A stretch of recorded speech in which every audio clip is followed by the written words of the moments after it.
Igeret HaKodesh Siman Lamed, sommes à la page Kouf Nun Aleph, Hamoud Aleph. L'Admour Hazaken nous parle dans ce Siman de Tzedaka, c'est un sujet qui revient plusieurs fois dans Igeret HaKodesh. Et il nous explique pourquoi c'est très important de ne jamais diminuer notre contribution habituelle à la Tzedaka. Mouda Zot, il est bien connu, Machamrou, Razal, ce que nos maîtres ont dit. Kol Aragil Lavo, les bêtes à Knesset, Viem Echad Loba, celui qui avait l'habitude de venir à la synagogue, et un jour il ne vient pas, Akadosh Baruch Hu Shol Alav, Dieu demande après lui. Sheneemar mi bachem ira Hashem chule, qui par vous craint Dieu, etc. Je vais revenir sur ce passouk tout de suite. V'chen b'chol mitzvot, c'est vrai pour toutes les mitzvot.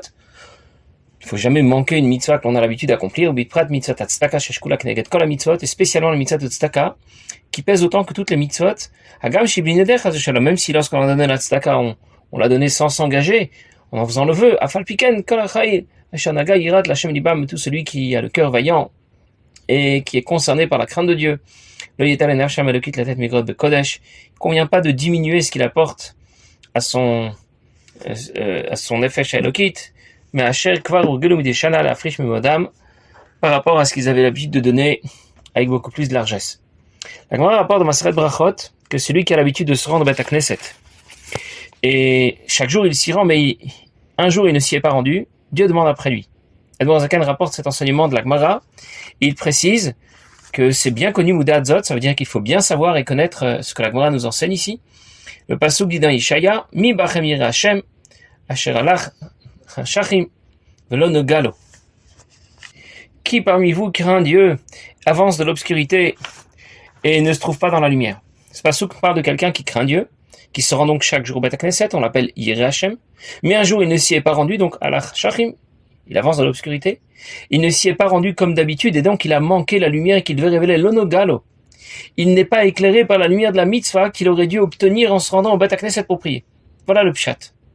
Mais la Noazaken rajoute que c'est aussi vrai pour toutes les mitzvot. Quand on a l'habitude de faire une mitzvah, il ne faut pas diminuer ou arrêter. Spécialement la tzedaka qui pèse autant que toutes les mitzvot.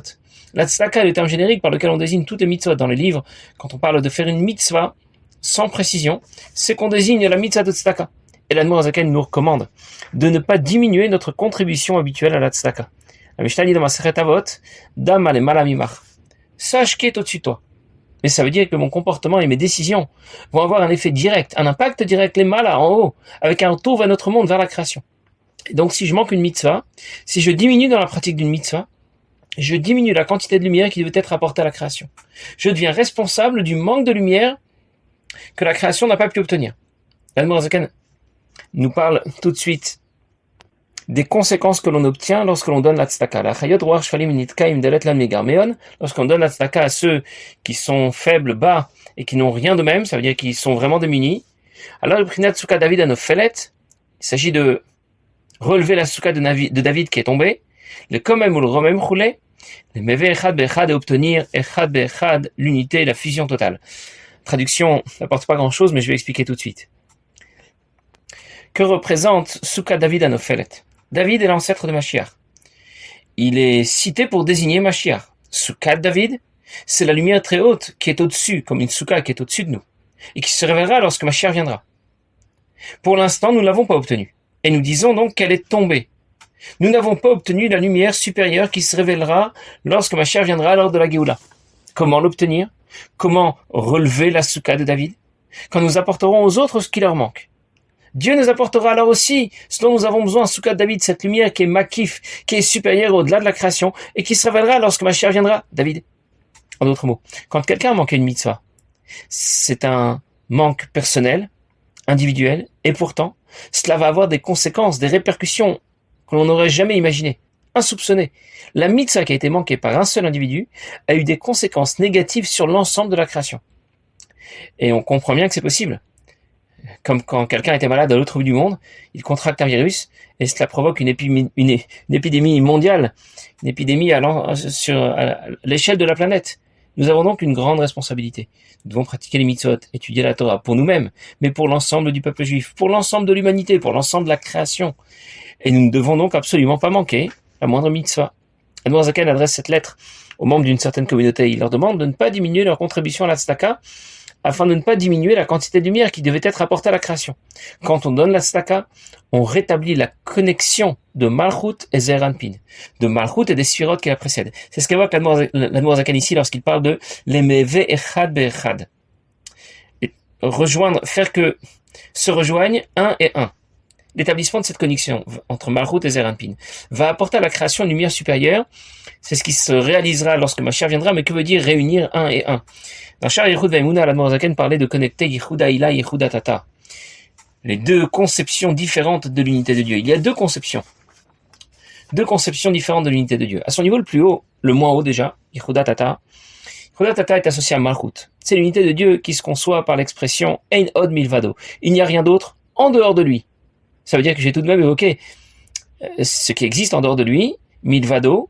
Milvado existe bien, mais la création s'efface devant l'existence de Dieu. J'ai tout de même évoqué l'existence de la création, même si elle s'efface devant Dieu. Voilà pour Yichud Ha'tata, pour la conception la moins haute de l'unité de Dieu. À son niveau le plus haut, Yichud Ha'ila, l'unité de Dieu se conçoit par l'expression Ein Od, il n'y a rien d'autre que Dieu. Ça veut dire que cette fois, je n'ai même plus évoqué l'existence de la création pour dire qu'elle devait s'effacer devant Dieu. La création se présente dans le prolongement de l'existence de Dieu. Et dans cette conception d'unité de Dieu, le monde n'a pas d'existence à effacer. Ici, l'Admour Zaken nous explique que lorsqu'on donne la tzedaka, on obtient une lumière supérieure qui va permettre la fusion de ces deux conceptions de l'unité de Dieu. L'Emeve Echad Be'echad. Et c'est ce qui se passera lorsque Mashiach viendra. L'unité de Dieu apparaîtra alors en pleine puissance. Les deux dimensions à la fois. Et l'Admour Zaken va expliquer tout de suite quelles sont les répercussions que l'on obtient lorsque l'on donne la tzedaka. Akol Efirov Ma'asul Fi HaCheshbon. Ce qui compte, c'est le nombre de fois où on a donné la tzedaka, la somme totale que l'on a donnée, comme un marazal, comme disent nos maîtres, Kol Pruta Pruta Mistarefet Le Cheshbon Gadol. Chaque pièce vient s'associer pour former une grande somme. Derrière Mamarazal et Matai Gadol Hashem, Shubeir Elokeinu Chule. Comme disent nos maîtres, quand Dieu est-il grand? Quand il est dans sa ville, la ville de notre Dieu. Hiprinat, Makom, Acheshbon, il s'agit de l'espace, de l'endroit où se trouve le Cheshbon, le compte. Comme dit encore le pasuk dans Shirachirim, et Naïr Berechot Becheshbon, tes yeux sont comme les piscines de Cheshbon. Je reprends ce qu'Admour Zaken vient de nous dire. La somme que l'on donne à la tzedaka donne plus de valeur à la mitzvah, bien sûr. Celui qui a donné 1000 euros, c'est mieux que celui qui a donné 10 euros. Mais l'Admour Zaken ajoute que la tzedaka a encore plus de valeur quand on la donne en plusieurs fois, de nombreuses fois. On aurait pu penser que lorsque quelqu'un donne 1000 euros à la tzedaka, par exemple, sa mitzvah a plus de valeur parce qu'il s'est dépossédé en une seule fois d'une somme importante. Et l'Admour Zaken précise justement que lorsqu'il va donner 100 euros chaque jour à la tzedaka, à la fin ça fera aussi 1000 euros. Et sa mitzvah aura encore plus de valeur parce qu'il a dû répéter plusieurs fois son geste. La Gemara dit dans Bava Batra, Kol Pruta ou Pruta Mitztarefet Le Cheshbon Gadol. Chaque petite pièce vient s'ajouter pour former un grand nombre, et donc les 100 euros qui se suivent, à la fin, ça fera bien 1000 euros. Le pshat, on pourrait dire en français, les petits ruisseaux font les grandes rivières. Mais l'Admour Zaken donne une autre explication à cette expression de la Gemara. Cheshbon Gadol, ça ne représente pas seulement la somme de tous les versements. Cheshbon Gadol est un concept que l'Admour Zaken va nous expliquer après avoir introduit un autre Mamarazal. Le pasuk dit dans les Teilim, Gadol Hashem ou Moulal Meod Beir Elokeinu. Dieu est grand, il est beaucoup loué dans la ville de notre Dieu. Et notre explique, quand est-ce que Dieu est grand? Et Matai Gadol Hashem, quand il est dans la ville de notre Dieu, Beir Elokeinu. Le pshat, ça veut dire que Dieu se manifeste avec beaucoup de hauteur, beaucoup de grandeur, beaucoup de faste, Beir Elokeinu à Yerushalayim dans le Beth Amikdash. Mais notre maître explique, Ir Elokeinu, la ville de notre Dieu désigne Malchut, la dernière des sphirotes de Hatzilut, celle qui est impliquée dans la création. C'est la sphira à partir de laquelle la présence de Dieu réside dans la création. C'est pour cette raison qu'on l'appelle aussi Shrina, qui veut dire résider. Et pourquoi parler d'une ville? Ir. C'est écrit dans le Sefer Yetzira, un livre qu'on attribue à Avraham Avinu, que 2 pierres permettent de construire 2 maisons. 3 pierres permettent de construire 6 maisons. 4 pierres permettent de construire 24 maisons. 5 pierres permettent de construire 120 maisons. 6 pierres permettent de construire 720 maisons. Et 7 pierres permettent de construire 5040 maisons. Cette idée s'applique aussi aux lettres qui forment des mots. 2 lettres permettent de former 2 mots. 3 lettres permettent de former 6 mots, et ainsi de suite. Avec par exemple les lettres Aleph et Bet, je peux former le mot Av, qui veut dire un père, ou le mot Ba, qui veut dire venir. Et ainsi de suite, il y a comme ça une fonction exponentielle qui fait qu'avec plusieurs lettres, eh bien, je peux former énormément de mots. Malchut est justement associé à l'émanation du divin, qui soutient la création et que l'on appelle Dvar Hashem, la parole de Dieu. La parole de Dieu, cette parole qui est donc constituée de lettres et de mots. Et la boucle est bouclée. Ir, c'est une ville. Une ville comprend des maisons fabriquées avec des pierres. Ces pierres qui désignent les lettres et les mots de la parole de Dieu. Et la parole de Dieu est bien associée à Malchut, comme un roi ne peut régner qu'en édictant ses ordres. La création est le résultat de la recombinaison des lettres et des mots de la parole de Dieu. Et cette série de recombinaisons est à l'origine de la diversité de la création.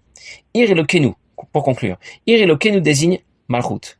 Maintenant, nous pouvons aussi comprendre que Cheshbon Gadol, le grand compte dont nous avons parlé, désigne aussi Malchut. Parce que c'est l'origine. Malchut est à l'origine d'un grand nombre, ça veut dire de la grande diversité de la création. De notre monde, comme on le connaît, de notre monde pluriel. Malchut est en rapport avec la création et sa diversité, avec notre monde pluriel. Et lorsque les sphirotes qui précèdent Malchut, Zeir Anpin, ne supportent pas le pluriel, ne supportent pas la diversité, c'est la réunion des deux qui permettra de connecter Malchut avec les sphirotes qui la précèdent. Les sphirotes de Hatzilut fusionnent totalement avec le divin, avec l'unité de Dieu. Le Zohar dit Iu vechayu ichad, Iu vegarmu ichad. Et donc, les sphirotes qui sont au-delà de Hatzilut, au départ, sont pas compatibles avec Malchut. Les sphirotes, au-delà de Malchut, sont dans le prolongement de l'essence de Dieu, de l'existence de Dieu. On parlait de Yehuda Ila. Malchut, au contraire, s'efface devant l'existence de Dieu. On pourrait parler de Yehuda Tata.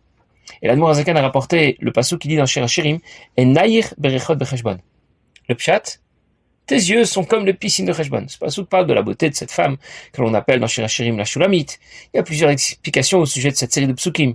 L'une d'entre elles nous dit qu'il s'agit en fait de la description de la beauté d'Yerushalayim, comme un autre passage qui dit que Migdal David Savarer, que son cou est comparable à la tour de David. On vient donc parler de la beauté des édifices de Yerushalayim. Et Naïr désigne les yeux. Les yeux, les yeux, ce sont les Chachamim. Et les Chachamim sont appelés Ene Aeda, les yeux de la communauté. Chachamim qui siègent à Yerushalayim, c'est le grand Sanhedrin. Et les Bnei Israël se tournent, Berechot, vers les Chachamim et Naïr, qui vont calculer les différentes dates du calendrier, Cheshbon. Voilà pour le sens simple, le pshat de ce pasouk.